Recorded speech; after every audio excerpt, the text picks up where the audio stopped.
Welcome to the Your Leadership Legacy podcast. My name is Tina Paulus-Krause, and I'm so excited to bring you this next podcast dedicated to you high performers out there who want to reinvent yourself, reinvent your business, maybe your career, all of it.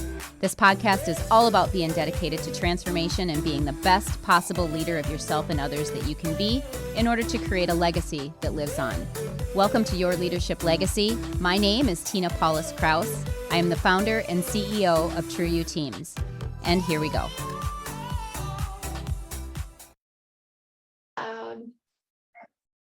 Hey everyone, welcome to Your Leadership Legacy. My name is Tina Paulus-Krause, and I am super excited today because I have literally one of my BFFs on the show today, Dawnese Openshaw. Hey Dawnese. Hello everyone. Hello Tina.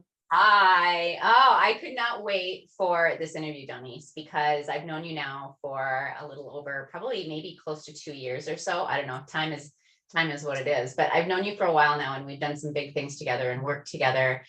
And I just really love what you're up to in this world. I love who you be. I love who you are. I love the leader that you are and the leadership that you create in every single day in just everything that you do. So I would love for you to introduce yourself and tell us a little bit about your background. Yes, well, thank you, Tina. Thank you so much for having me on. And I am equally as excited as you are. And it has been 2 years. It's almost That's crazy. It's so exciting.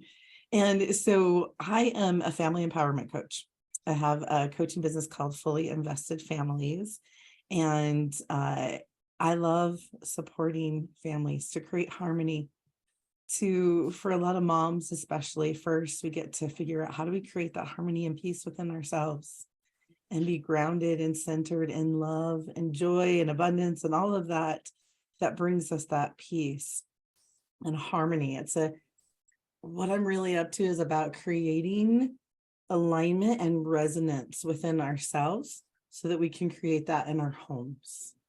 Yeah. And it's really about healing families and supporting families to be strong, to be brave and courageous, to raise our children to be brave and courageous in this world today and stand up in the drift of the world. Ooh, I don't know about everybody else, but I felt that. I feel that because it's such an important mission and it's such an important cause. And I want us to think about a world where families did that, right? Where families were fully invested and fully connected and out of the toxic and out of all that stuff. I'm curious, Dawnese, how did this come about for you? How did you get into this line of work? So fun, Tina. So I was actually a business coach and leadership coach. I'm a John Maxwell certified trainer, speaker, and coach. And that happened in 2014. I've always been drawn to leadership. My dad gave me Dale Carnegie's How to Win Friends and Influence People to read when I was 14 years old. 14, that's great. Yeah, I grew up in my childhood home overlooks the ridge of the mountain where Stephen Covey's ranch was. And so I've been surrounded by leadership in my whole entire life journey. My dad was a collegiate baseball coach. Leadership. I coached high school cheerleaders, competitive high school cheerleaders, and I focused on building them in their leadership. I had leadership meetings with my captains each week. I've always loved working with youth. And so I focused on youth and leadership there and with moms. I'm also an adoptive mom, so I was supporting adoptive moms through the journey that can be really a lot of up and down. And in 2020, imagine this, in January of 2020, I thought, why don't I go back to school and get my PhD or master's in psychology or marriage and family therapy? And I was like, I get to really strongly support families, the parents, the teens, separately, individually, and collectively. And so I was like, I did all my research. I was just getting ready to apply to some schools. And then I talked with some of my friends who were coaches who have PhDs in psychology or marriage family therapy. And they're like, Dawnese, it's not worth it for you. You have all of the practical knowledge and experience that people are looking for. You do not need a degree. Oh, we think that, don't we? Yeah. And so I just jumped in and started supporting families and teenagers, and then I got really involved in leadership and transformational leadership, and I spent a lot of great times, which is where we met, Yeah. and actually worked for then the company, and now I was like in the fall is like families, Tina. Yeah. You Like took the leap. the heart and core of everything that happens within the home, good, bad, or otherwise. Like that's where it starts. Mm-hmm. Yeah. I think, Wow. go ahead. I was just say we're hearing more and more of this millennial generation that's struggling because of the way we parented them.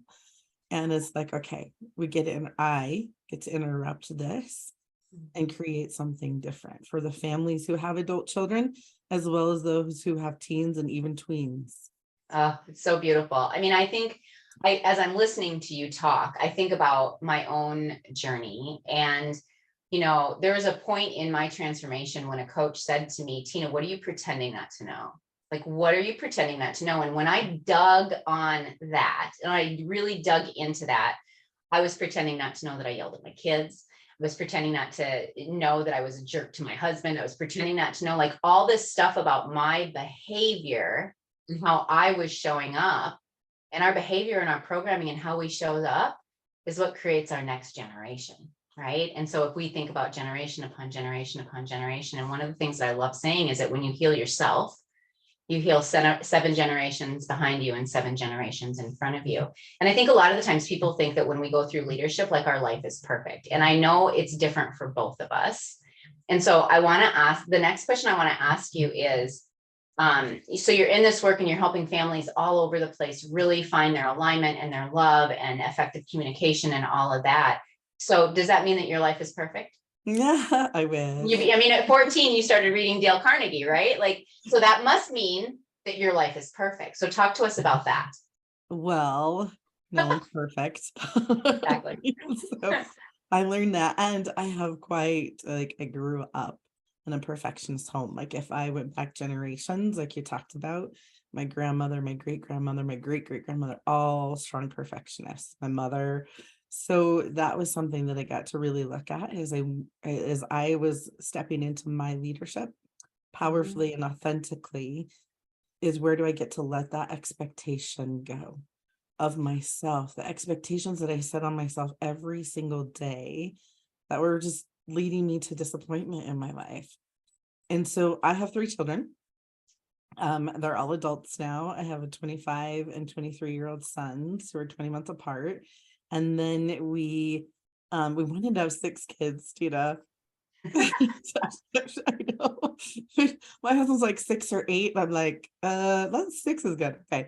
Right. But we were blessed with 2. And then we adopted our daughter from foster care. And she was 5 years old when she came to us. And talk about a gift. Because I have learned, I mean, there were things that came up in me while I was raising her that I had buried so deeply because of hurts and pains in my childhood. Yeah. And she has been such a gift. So perfect.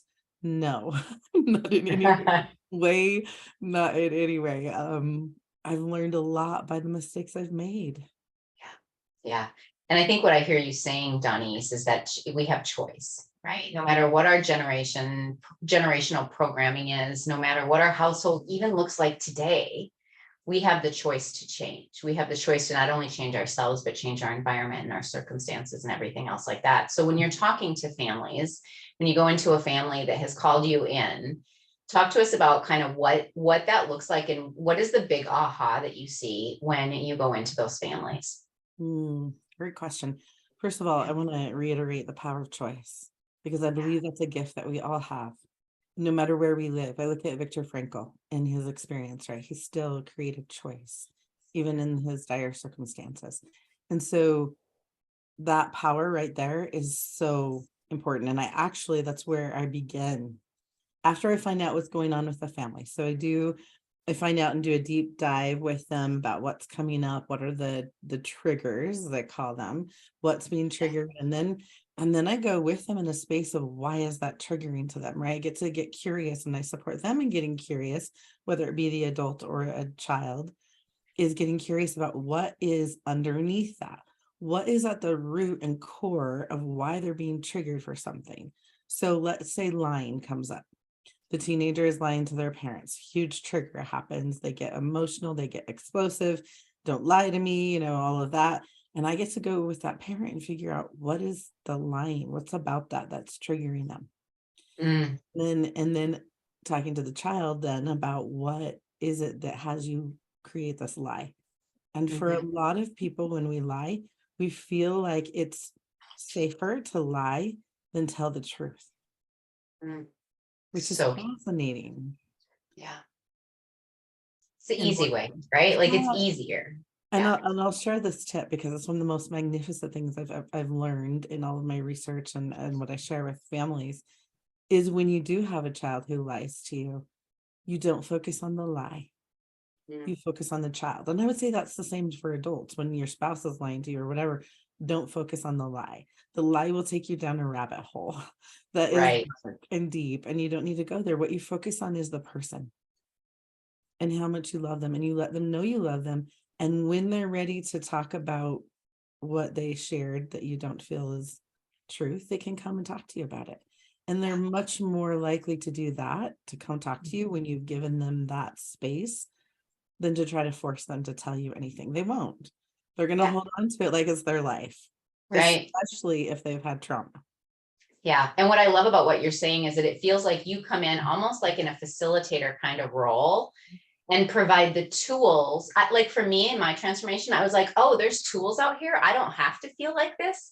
Oh, I can pull a tool out and that will support it. Right. So like what I hear you saying is that you bring not only the like bringing the family together, but now here are tools that you can use to move forward, to really create, to get out of that toxic and create healthy habits. Yeah. One of my favorite tools is so simple. It's stop, think, speak. Sometimes we get reactive, right? It's just That simply pause. responsive, that pause, creating that space. Think about, why you're triggered, what's coming up for you, what this person has said, how much you love them, all of that before anything comes out of your mouth. Yeah.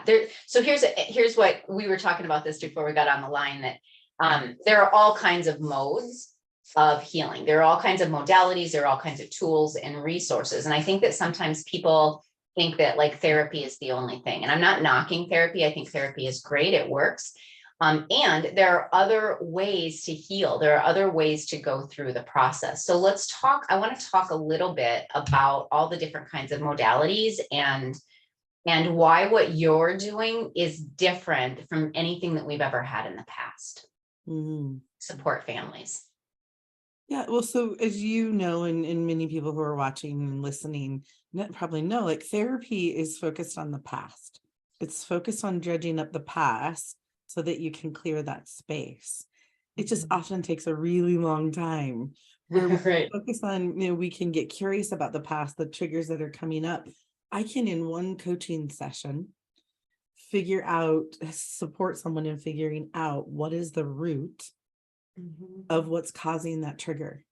And once we become consciously aware, that's when the power of choice comes in, because now I can choose differently. I'm not operating on this subconscious pattern that continues to happen. I can interrupt that and choose something different.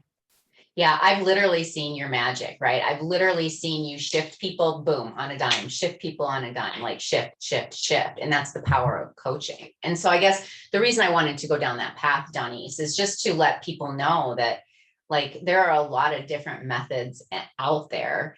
And it's about really digging into what's right for you, right? Like what is going to work for you, your family, and in your healing. And it's like you said, once we become aware of it, now we can create this intentional plan to move forward.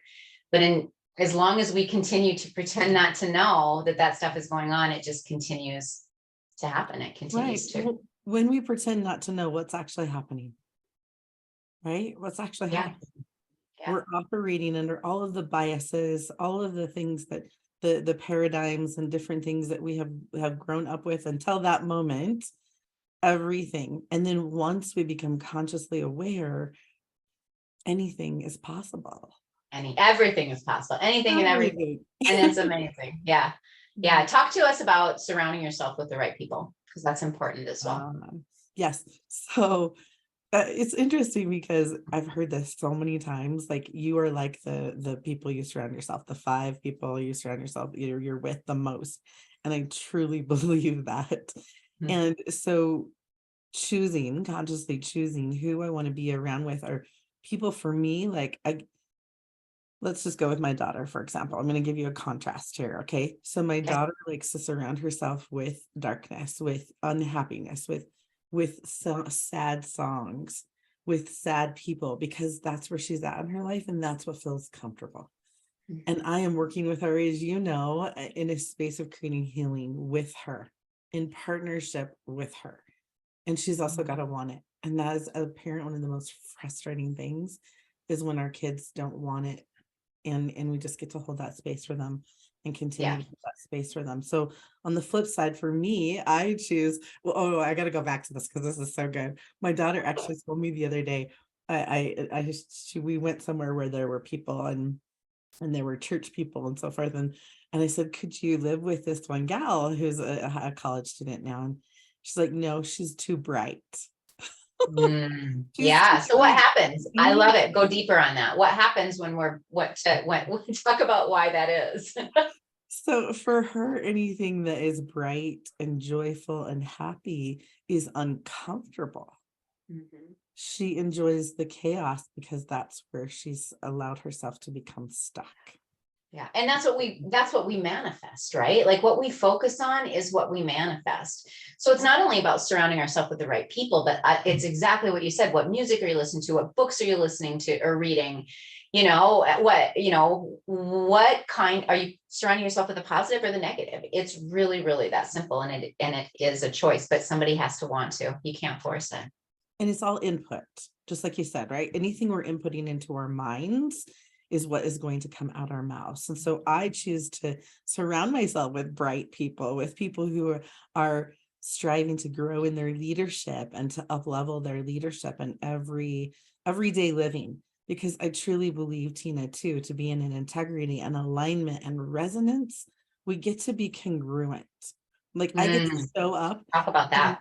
Yeah, I get to show up the same way in my home. Now, it's interesting, and I'm going to just mention this little side note, because what I've learned also is our family is a direct reflection of us, like direct reflection, True right? story.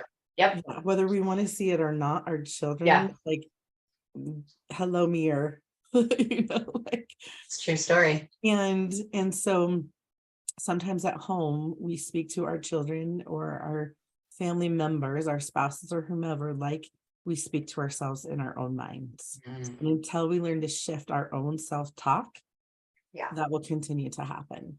And so what's really powerful is when we do shift that, then we can shift everything. Everything. Yeah. Yeah. Very powerful. And in terms of, okay, so I was so excited to share that. No, I don't remember what you asked me. You're awesome. Yeah. I think that's great. Here's my next question to you, because we're on Your Leadership Legacy. It's the name of the podcast. And so I want to know what legacy you're leaving Dawnese. Like when you think about when Dawnese is this great, beautiful earth is no longer blessed with your presence, what legacy did you leave? Oh, so I realize every time you ask me a really juicy question, I'm just like, I feel it, Tina. So thank you for that. And Yes. this is another juicy question. So what it is for me is love. I get to be love. And when people are in my presence, they get to know I love them, that they were loved. And I stand for unity, peace, which to me, that really represents harmony. Yeah. And joy and abundance. I want people to know there is abundance and possibility and choices of what gets to be created. And it boils down to that choice, the power of choice. Yeah. And when we bring that back to families and your vision with healing families, that programming, once we break that programming, we're able to step into all the juicy stuff that you just talked about. And so what I love about what you're up to in the world is that, like, you're really You're stepping in, you're stepping into a big vision, stepping into like, no, I get to change family dynamics. And that's what breaks the generational patterns that are toxic.